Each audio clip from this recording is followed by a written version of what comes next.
Sabarimala virtual queue രജിസ്ട്രേഷനായി ചെയ്യേണ്ട കാര്യങ്ങൾ. ആദ്യം തന്നെ രജിസ്ട്രേഷൻ വെബ്സൈറ്റായ www.sabarimalonline.org സന്ദർശിക്കുക.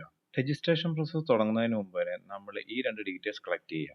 ഒന്ന്, ഒരു ഫോട്ടോ, പാസ്പോർട്ട് സൈസ് ഫോട്ടോ, ഒന്നെങ്കിൽ ഒരു ID പ്രൂഫ്, വോട്ടർ ID ആവാം, ആധാർ ആവാം, ഇല്ലെങ്കിൽ പാസ്പോർട്ട്. ആദ്യമായി രജിസ്റ്റർ ചെയ്യുന്നതുകൊണ്ട് ന്യൂ രജിസ്ട്രേഷനിൽ ക്ലിക്ക് ചെയ്യുക. ആരാണോ അക്കൗണ്ട് ക്രിയേറ്റ് ചെയ്യുന്നത് ആ വ്യക്തിയുടെ ഡീറ്റെയിൽസ് ആണ് ഇവിടെ കൊടുക്കേണ്ടത്. അതിൽ ആ സ്റ്റാർ ഇട്ടിരിക്കുന്ന ഡീറ്റെയിൽസ് എല്ലാം നിർബന്ധമായും നമ്മൾ ഫില്ല് ചെയ്യേണ്ടതാണ്. ആദ്യം അക്കൗണ്ട് ക്രിയേറ്റ് ചെയ്യുന്ന വ്യക്തിയുടെ ഒരു ഫോട്ടോ നമുക്ക് അപ്ലോഡ് ചെയ്യേണ്ടതുണ്ട്. അതിൽ അപ്ലോഡ് കൊടുത്തു കഴിയുമ്പോൾ നമുക്ക് ആ ഫോട്ടോ ഒന്ന് ജസ്റ്റ് ക്രോപ്പ് ചെയ്ത് അഡ്ജസ്റ്റ് ചെയ്യാനുള്ള ഒരു ഓപ്ഷൻ അവർ പ്രൊവൈഡ് ചെയ്യും. ഒന്ന് ക്രോപ്പ് ചെയ്ത് അഡ്ജസ്റ്റ് ചെയ്തതിന് ശേഷം അപ്ലോഡ് ബട്ടൺ ക്ലിക്ക് ചെയ്യുക.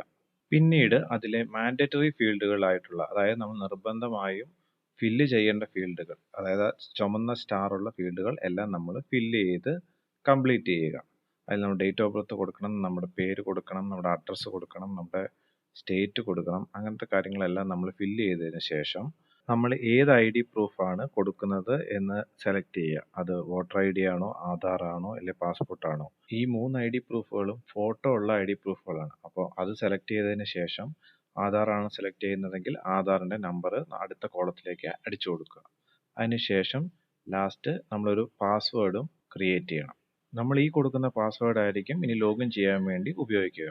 എല്ലാ ഫീൽഡും കറക്റ്റായി ഫിൽ ചെയ്തതിന് ശേഷം I agree the terms and conditions tick ചെയ്തതിന് ശേഷം നമുക്ക് സബ്മിറ്റ് ചെയ്യാവുന്നതാണ്. ഞാൻ ഓൾറെഡി അക്കൗണ്ട് ക്രിയേറ്റ് ചെയ്തതിനാൽ നമുക്ക് നേരെ ലോഗിനിലേക്ക് പോകാം.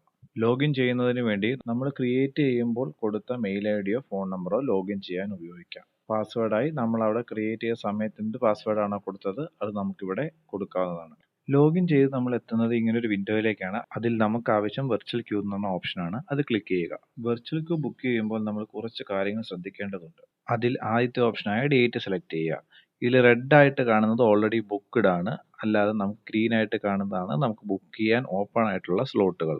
ഈ ഡേറ്റ് സെലക്ട് ചെയ്യുമ്പോൾ നമ്മൾ ശ്രദ്ധിക്കേണ്ടത് ഏത് ഡേറ്റിലാണോ നമ്മൾ സന്നിധാനത്ത് എത്തുന്നത് ആ ഡേറ്റ് ആണ് നമ്മളിവിടെ സെലക്ട് ചെയ്യേണ്ടത്. ഡേറ്റിന് ശേഷം നമ്മൾ റൂട്ട് സെലക്ട് ചെയ്യണം. നമ്മൾ ഏത് വഴിയാണ് സന്നിധാനത്ത് എത്തുന്നത്. വണ്ടിപ്പെരിയാർ വഴിയാണോ, പമ്പ വഴിയാണോ, എരുമേലി വഴി നടന്നു വരുന്ന ആൾക്കാരാണോ. പമ്പയിൽ നിന്ന് ഡയറക്റ്റ് കയറുന്നവരാണെങ്കിൽ അത് സെലക്ട് ചെയ്യുക. മൊബൈൽ ഫോൺ വഴി ബുക്ക് ചെയ്യുന്നവരാണെങ്കിൽ പ്രത്യേകം ശ്രദ്ധിക്കുക. ഈ 2025ലും യാതൊരു മൊബൈൽ കമ്പാറ്റബിലിറ്റി ഇല്ലാത്തൊരു വെബ്സൈറ്റാണിത്. വേറെ ഓപ്ഷൻ ഇല്ലെങ്കിൽ നമ്മുടെ മൊബൈലിൻ്റെ സ്ക്രീനിൻ്റെ ഓട്ടോ റൊട്ടേറ്റ് ഓൺ ചെയ്തിട്ട് നമ്മുടെ ഫോൺ ലാൻഡ്സ്കേപ്പിൽ പിടിച്ച് നിങ്ങൾക്ക് ബുക്ക് ചെയ്യാവുന്നതാണ്. കുറച്ചുകൂടി ഒരു നല്ല ക്ലിയർ ആയിട്ടുള്ള വിസിബിലിറ്റി നിങ്ങൾക്ക് കിട്ടുന്നതാണ്. നമ്മുടെ ഡേറ്റ് റൂട്ട് സെലക്ട് ചെയ്തതിന് ശേഷം നമ്മൾ സന്നിധാനത്ത് ചെല്ലുന്ന ഒരു ടൈം സ്ലോട്ട് നമ്മൾ സെലക്ട് ചെയ്യണം. സന്നിധാനത്ത് ഏത് സമയത്താണ് നമ്മൾ എത്തുന്ന ആ ടൈം സ്ലോട്ടാണ് നമ്മൾ സെലക്ട് ചെയ്യേണ്ടത്. പിന്നെയുള്ളത് 2 ഓപ്ഷൻസ് ആണ്. ഒന്ന്, നമ്മൾ ഒറ്റയ്ക്കാണോ പോകുന്നതെങ്കിൽ സെൽഫ് സെലക്ട് ചെയ്യുക. അപ്പോൾ ഓട്ടോമാറ്റിക്കലി നമ്മൾ രജിസ്റ്റേർഡ് ഡീറ്റെയിൽസ് വരും. അതല്ല നമ്മൾ ആർക്കെങ്കിലും വേണ്ടി ബുക്ക് ചെയ്ത് കൊടുക്കുകയാണ്, നമ്മുടെ കൂടെ ഇനി ആൾക്കാരുണ്ടെങ്കിൽ അത് സെലക്ട് ചെയ്യുക. അതേഴ്സ് കൊടുക്കുമ്പോൾ ശ്രദ്ധിക്കുക, നമ്മൾ ഉൾപ്പെടെ 5 പേരെയാണ് ആ ഒറ്റ ബുക്കിങ്ങിൽ നമുക്ക് പറ്റുള്ളൂ. അങ്ങനെ മൊത്തം നമുക്ക് നമ്മുടെ അക്കൗണ്ട് വെച്ചിട്ട് 10 പേരെ വരെ നമുക്ക് ബുക്ക് ചെയ്യാം. അതായത് 5 പേര് വെച്ച് 2 വട്ടമായിട്ടും അല്ലെങ്കിൽ 10 പേരെ 10 പ്രാവശ്യമായിട്ടും നമുക്ക് ബുക്ക് ചെയ്യാം. ഇനി നമ്മുടെ കൂടെയുള്ളവരെ ആഡ് ചെയ്യാൻ ആഡ് പിൽഗ്രിംസ് എന്നുള്ള ഓപ്ഷൻ കൊടുക്കുക. ആ കൊടുത്തിരിക്കുന്ന സ്റ്റാർ ഇട്ടിട്ടുള്ള മാൻഡേറ്ററി ആയിട്ടുള്ള, അതായത് നിർബന്ധമായും ഫില്ല് ചെയ്യേണ്ട പോർഷനുകൾ നമ്മൾ ഫില്ല് ചെയ്ത് ഫോട്ടോയും അവരുടെ ഫോട്ടോയും അപ്ലോഡ് ചെയ്ത് ഡിക്ലറേഷനും ടിക്ക് ചെയ്തതിന് ശേഷം സബ്മിറ്റ് ചെയ്യുക.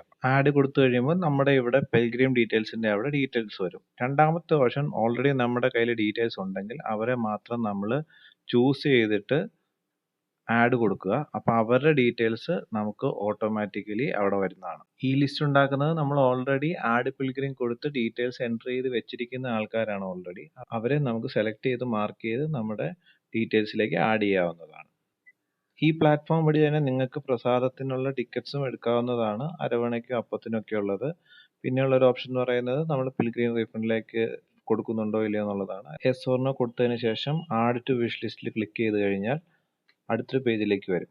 അവിടെ ഒരു പ്രൊസീഡ് എന്നൊരു ബട്ടൺ വരും. ആ പ്രൊസീഡ് എന്നുള്ള ബട്ടണിൽ ക്ലിക്ക് ചെയ്ത് കഴിയുമ്പോൾ ഇത് ബുക്ക്ഡ് ആവും. ബുക്കിംഗ് കംപ്ലീറ്റ് ആയി കഴിയുമ്പോൾ നമ്മൾ അതിൻ്റെ നേരെ ട്രാൻസാക്ഷൻ ഹിസ്റ്ററിയിലേക്കായിരിക്കും പോകുന്നത്. അവിടെ നമുക്കൊരു ഡൗൺലോഡ്, ക്യാൻസൽ 2 ബട്ടൺസ് കാണാം. നമ്മുടെ ബുക്കിംഗ് കംപ്ലീറ്റ് ആയിട്ടുണ്ടെങ്കിൽ ഇങ്ങനെ ഒരു ഓപ്ഷൻ നിങ്ങൾക്ക് കാണാൻ സാധിക്കും. അവിടെ ഡൗൺലോഡ് ക്ലിക്ക് ചെയ്ത് കഴിഞ്ഞാൽ നമുക്ക് PDF ആയിട്ട് നമ്മൾ ബുക്ക് ചെയ്തവരുടെ ലിസ്റ്റും കാര്യങ്ങളും ഒക്കെ കിട്ടും. നമ്മുടെ ബുക്കിംഗ് പേജിൻ്റെ ടോപ്പ് റൈറ്റ് സൈഡിൽ നമ്മുടെ പ്രൊഫൈലിൽ പോയി കഴിഞ്ഞാൽ നമുക്ക് അവിടുന്ന് ട്രാൻസാക്ഷൻ ഹിസ്റ്ററിയിൽ നിന്ന് ഈ ഡീറ്റെയിൽസ് വീണ്ടും വേണമെങ്കിൽ ഡൗൺലോഡ് ചെയ്യാനുള്ള ഓപ്ഷൻസ് ഉണ്ട്. ബുക്കിംഗ് കഴിഞ്ഞ് കംപ്ലീറ്റ് ആയി കിട്ടുന്ന ഈ ഒരു PDF-ൽ നമ്മുടെ ഡീറ്റെയിൽസ് എല്ലാം കാണും. നമ്മുടെ സ്ലോട്ട് എപ്പോഴാണ്, നമ്മൾ എത്ര സമയം മുമ്പ് റിപ്പോർട്ട് ചെയ്യണം എന്നുള്ള കാര്യങ്ങളൊക്കെ. ഒന്നുകിൽ നമുക്ക് ഈ ഡീറ്റെയിൽസ് പ്രിൻ്റ് ഔട്ട് എടുത്ത് പേപ്പറായിട്ട് കയ്യിൽ വെക്കാം, ഇല്ലെങ്കിൽ നമ്മുടെ മൊബൈൽ ഫോണിൽ കാണിച്ചു കൊടുത്താലും മതി. ഈ വീഡിയോ നിങ്ങൾക്ക് യൂസ്ഫുൾ ആയെങ്കിൽ ലൈക്ക് ചെയ്യുക, നിങ്ങളുടെ ഫ്രണ്ട്സിന് ഷെയർ ചെയ്ത് കൊടുക്കുക.